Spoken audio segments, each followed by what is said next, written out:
जी, अस्सलाम वालेकुम। उम्मीद है कि आप तमाम दोस्त खैरियत से होंगे और आज का दिन भी ट्रेडिंग के हवाले से अच्छा गुज़रा होगा।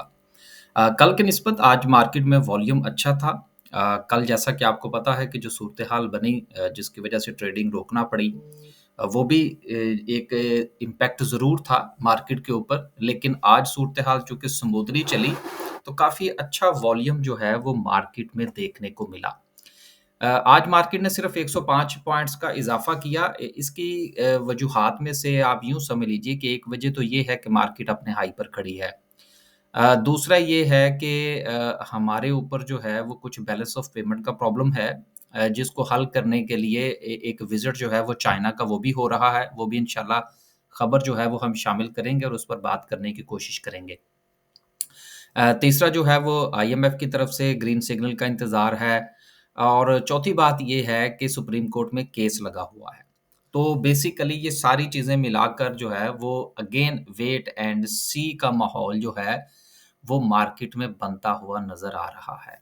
105 पॉइंट्स के इज़ाफ़े के साथ अगर हम सर्किट ब्रेकर की बात करें तो माशाल्लाह से 28 कंपनीज़ जो हैं, वो आज भी हमें अपर कैप में नज़र आ रही हैं, जिसमें ऑटोमोबाइल्स भी हैं, देन उसके साथ जो है वो पेंट्स भी हैं, देन पीआईए भी है, देन सो एंड सो को काफ़ी जो सेक्टर्स हैं, वो अपनी परफ़ॉर्मेंस दिखाते हुए नज़र आ रहे हैं। लोअर कैप की तरफ देखें तो लोअर कैप में अगेन कोई काबिल-ज़िक्र कंपनी नहीं है, तो इसका मतलब ये हुआ कि मार्केट में अभी इंटरेस्ट जो है वो मौजूद है और किसी किस्म की कोई बड़ी नेगेटिविटी जो है वो मार्केट में हमें नज़र नहीं आ रही। हाँ, अलबत्ता अगर कोई बहुत बड़ी कोई नेगेटिव न्यूज़ ना आ जाए, मतलब फ़र्ज़ करें सुप्रीम कोर्ट से कोई फ़ैसला आ जाए या चाइना का जो विज़िट है वो अगर देखें जो प्रीवियस विज़िट था वज़ीर-ए-आज़म साहब का, उस हवाले से हमारा मौक़िफ़ यही था कि चाइना ने मज़ीद पैसे नहीं दिए, लेकिन उनके पैसे जो हमने देने हैं, उस पर भी उन्होंने कुछ ज़्यादा इसरार नहीं किया और जो उनके अमन-ओ-अमान के हवाले से जो ख़दशात थे, उनके ऊपर काफ़ी तफ़सील से गुफ्तगू हुई। तो अब जो विज़िट है, इसमें काफ़ी सारी चीज़ें जो हैं उनका फ़ीडबैक उनको दिया जाएगा, जिसके बाद जो है, वो कुछ मामलात आगे बढ़ते हुए नज़र आ रहे हैं। बाकी इंशाल्लाह आगे चलते हैं तो बात करेंगे। ओवरऑल अगर हम मार्केट में देखें तो बैंकिंग सेक्टर जो है वो आज प्रॉफ़िट टेकिंग का शिकार रहा। बैंकिंग सेक्टर चलता ही चला जा रहा है, तो यकीनन बहुत सारे दोस्तों के पास उस उनकी होल्डिंग्स होंगी, तो अब प्रॉफ़िट टेकिंग का वक़्त तो यकीनन हुआ चाहता है।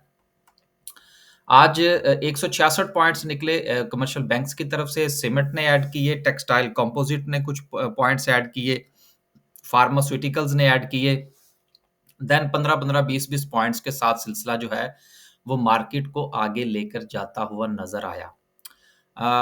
आगे अगर हम चलें और अगली जो 2-3 खबरें हैं, अगर उनका हम जायज़ा ले लें, तो कल हमने खबर पढ़ी थी मिलेट ट्रैक्टर के हवाले से, जिसमें हमने काफ़ी तफ़सील जो थी वो शामिल की थी। तो चूँकि कल भी खबर हमने शामिल की थी, तो अब चूँकि रिप्लाई आया है मिलेट ट्रैक्टर की तरफ से, तो इसको भी शामिल करना हमारा फ़र्ज़ बनता है। ताकि मौक़िफ़ जो है वो दोनों की तरफ से आपके पास आना चाहिए, बाकी फिर फ़ैसला आपने करना है कि क्या सूरत-ए-हाल है। मिलेट ट्रैक्टर ने कहा है जी कि जो मीडिया पर रिपोर्ट्स आ रही हैं, वो मुकम्मल तौर पर झूठी हैं। किसी हवाले से भी किसी किस्म की कोई एफआईआर नहीं हुई और ना ही हमारे ऊपर कोई केस है। अब देखिए बात ये है कि जिस वक़्त चीज़ें इस तरह से फुटबॉल बन जाएँ और मैं अक्सर अपनी वीडियो में एक बात कहा करता हूँ और हवाला देता हूँ अपने उस्ताद साहब का। उस्ताद साहब कहते हैं, "यार देखें बात ये है कि जिस" वो मिसाल दिया करते थे ज़मीन की, बल्कि दिया करते हैं। वो मिसाल दिया करते हैं ज़मीन की कि अगर आप फ़र्ज़ करें प्लॉट लेने गए हैं और कहीं से आपको पता लग जाए कि यार इस प्लॉट का फड्डा है, तो वो प्लॉट सस्ता है, महँगा है, लोकेशन अच्छी है, आपने वो नहीं खरीदना। वजह क्या है? वजह ये है कि भई वो हमारे पंजाबी में कहते हैं रौले च नहीं पैना असी कि हम अपना काम देखेंगे या हम इस किस्म के जो मामलात उनको निपटाएँगे। लेकिन जो लोग रिस्क लेना जानते हैं, जो लड़ना जानते हैं, वो उस किस्म की ज़मीनें खरीद लेते हैं, कि भई देखा जाएगा जो होगी। तो हायर रिस्क हायर रिवार्ड होता है। तो बेसिकली अब मिलेट ट्रैक्टर का पड़ गया फड्डा। ये कुछ और कहते हैं, खबरें कुछ और कहती हैं, केस तो बहरहाल है। ये भी अपनी जगह पर बात मौजूद है, इन्वेस्टिगेशन अपनी जगह पर मौजूद है। तो इसलिए अब मैं तो अपने उस्ताद साहब की बात को फ़ॉलो करते हुए वेट एंड सी पे रहूँगा। कि अगर ये मामला जो है वो पाया तक मिल तक पहुँचता है, किसी भी हवाले से। अब चूँकि अगले महीने की डेट जो है वो अनाउंस है, तो देखेंगे कि क्या बनता है। उस वक़्त तक हो सकता है ये शेयर डबल हो जाए, सो डज़न्ट मैटर, क्या फ़र्क पड़ता है यार, 400 कंपनीज़ हैं, हम कोई और देख लेंगे। तो अब आपसे गुज़ारिश ये है कि हम जो है वो लगातार इस खबर को लेकर चल रहे हैं। लिहाज़ा आप ना तो हमारी तरफ से इसको नेगेटिव समझें, ना पॉज़िटिव समझें। दोनों तरफ का मौक़िफ़ आपके सामने है, बात क्लियर नहीं हो रही। अब आपने फ़ैसला करना है कि आप क्या करना चाहते हैं। तो उम्मीद है कि दोनों तरफ का मौक़िफ़ और सारी तफ़सील मैंने बयान कर दी। अब मज़ीद शायद अगले चंद दिन अगर कोई खबर आएगी तो हम ऐड नहीं करेंगे, क्योंकि अब बहुत बात हो गई इस टॉपिक के ऊपर। अगली खबर जो है वो ये है कि पीएसएक्स जो है उसने लिस्ट जारी की है उन ब्रोकरेज हाउसेज़ की जिन्होंने गवर्नमेंट इजारा सुकूक में बड़ा अहम किरदार अदा किया। अब देखिए गवर्नमेंट इजारा सुकूक क्या है? हुकूमत जो है वो डायरेक्टली पब्लिक से पैसा उठा रही है स्टॉक एक्सचेंज के ज़रिए से। ये हमारी जो डेट मार्केट है उसमें ये ट्रेड भी होते हैं। आप अपने सुकूक को सेल भी कर सकते हैं, बाय भी कर सकते हैं। तो उसमें जिन ब्रोकरेज हाउसेज़ ने किरदार अदा किया, उनकी लिस्ट जारी की गई है कि ये बड़े अच्छे बच्चे हैं, ये लोगों को घेर के लाए कि आइए और गवर्नमेंट ऑफ पाकिस्तान के सुकूक में जो है वो आप इन्वेस्ट कीजिए 1 साल के लिए। तो बहरहाल जो लोग पसंद करते हैं वो ज़रूर कीजिए, हमें भी कभी मौका मिला तो करेंगे। अगली खबर जो है वो प्राइवेटाइज़ेशन के हवाले से है, पीआईए नियरली टू कंप्लीशन कि इनका मामलात जो है वो होने जा रहे हैं।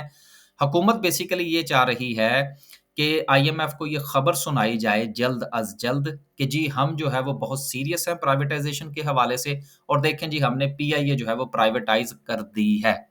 तो इसलिए ये सूरत-ए-हाल जो है वो जल्दी निपट जाएगी। लिहाज़ा थोड़ा-सा इंतज़ार फरमाइए शेयर होल्डर्स। अगली खबर जो है वो रेमिटेंस के हवाले से है। और रेमिटेंस के हवाले से ये है कि 11% का इंक्रीज़ हुआ है और 2024 के कंप्लीशन पर जो ओवरसीज़ की तरफ से जो भेजी गई हैं रकूम वो 30 अरब डॉलर है, जबकि मेरा ज़ाती तौर पर ख़्याल ये है कि ये अभी कम है। ये रफ़ली 50 अरब डॉलर होने चाहिए, लेकिन इसमें कोशिश करेंगे एक अलहदा से वीडियो बनाएँ जिसमें हम इस चीज़ को डिस्कस करें कि पाकिस्तान से जो आउटफ्लो हो रहा है लोगों का, वो रफ़ली कुछ 10 लाख लोग जो हैं वो हर साल 7 से 10 लाख कह लीजिए लोग जो हैं वो पाकिस्तान छोड़कर जा रहे हैं। अगर हम इस रफ़्तार को देखें और एक मैंने तफ़सील पढ़ी थी जिसके मुताबिक रफ़ली कोई 1 करोड़ 25 लाख के करीब पाकिस्तानी जो हैं वो दुनिया से बाहिर हैं। तो जो इनफ्लो है पाकिस्तान में डॉलर्स का वो सिर्फ़ 30 अरब है। आखिर इसकी वजह क्या है? लेकिन ऐज़ कंपेयर टू 2023 से ये बेहतर हुआ है।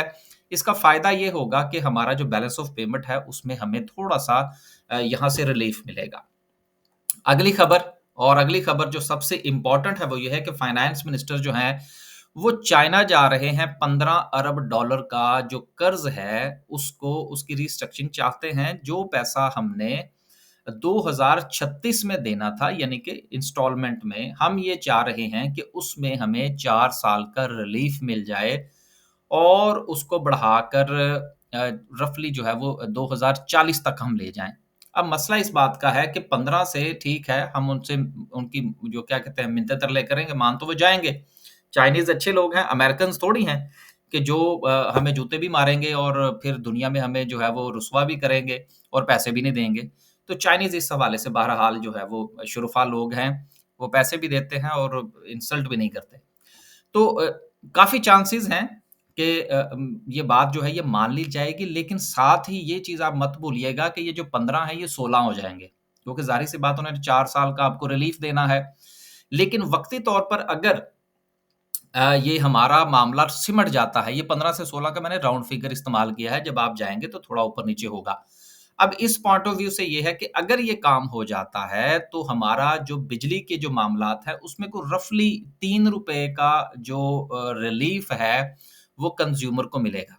और इस वक़्त पाकिस्तान का जो एनर्जी क्राइसिस है, क्राइसिस इस हवाले से नहीं है कि हमारे पास बिजली नहीं है, क्राइसिस ये है कि कॉस्ट बहुत ज़्यादा है, जिसकी वजह से इन्फ्लेशन जो है, वो कंट्रोल होती हुई नज़र नहीं आ रही। तो अब 2-3 चीज़ें हैं जिनको साथ में मिलाएँगे, फिर हम आगे चलेंगे। नंबर 1, अगर ये मामला पाया तक मील तक पहुँच जाता है, जो कि पहुँच जाएगा, तो बिजली में रिलीफ मिलेगा, बिजली में रिलीफ मिलेगा तो इन्फ्लेशन को कंट्रोल करने में आसानी होगी। और इन्फ्लेशन अगर कंट्रोल हो जाती है किसी न किसी हवाले से, तो मॉनेटरी पॉलिसी के ऊपर जो प्रेशर है वो नहीं रहेगा। जिसका फ़ायदा ये होगा कि मॉनेटरी पॉलिसी जो है उसमें मज़ीद बेसिस पॉइंट्स जो हैं वो कम करने में हमें आसानी होगी और हम आईएमएफ को भी कायल कर पाएँगे। तो कुल मिला के जवाब ये निकलता है कि पीएसएक्स के लिए ये एक पॉज़िटिव न्यूज़ होगी। अब चलते हैं वापस और डिस्कस करते हैं आज की कैंडल को। आज की कैंडल यकीनन बुरी नहीं है। जिस जगह पर मार्केट खड़ी है, जिस तरह से इस वक़्त हालात हैं पाकिस्तान में, बिल्कुल ठीक है। कोई बड़ी बात नहीं है कि सिर्फ़ मार्केट ने जो है वो 100 पॉइंट डाले हैं या 150 डाले हैं। ये 500 प्लस माइनस भी हो जाए तो कोई फ़र्क नहीं पड़ता। Take it easy. मार्केट के पास अभी भी जो सपोर्ट है वो 80,000 की है, जिसको मार्केट जो है वो रिस्पेक्ट किए हुए है। आज का वॉल्यूम अगर हम देखें तो गुज़िश्ता को 8-10 सेशंस में सबसे अच्छा वॉल्यूम था। जिन लोगों ने कल ट्रेड नहीं किया था उन्होंने भी आज ट्रेड किया, जिसकी वजह से थोड़ी-सी जो है वो हमें वॉल्यूम में जो है वो बेहतरी नज़र आई। So first of all index के हवाले से ज़्यादा परेशान होने की ज़रूरत नहीं है। अपने इंडिविजुअल शेयर्स को देखिए, देन उनके मुताबिक फैसला कीजिए। आखिर में अनाउंसमेंट, अगर आप हमारा बाय सेल ग्रुप जॉइन करना चाहते हैं तो व्हाट्सएप नंबर जो है वो चैनल से भी ले सकते हैं और हमारे वीडियो के थंबनेल पर भी मौजूद है।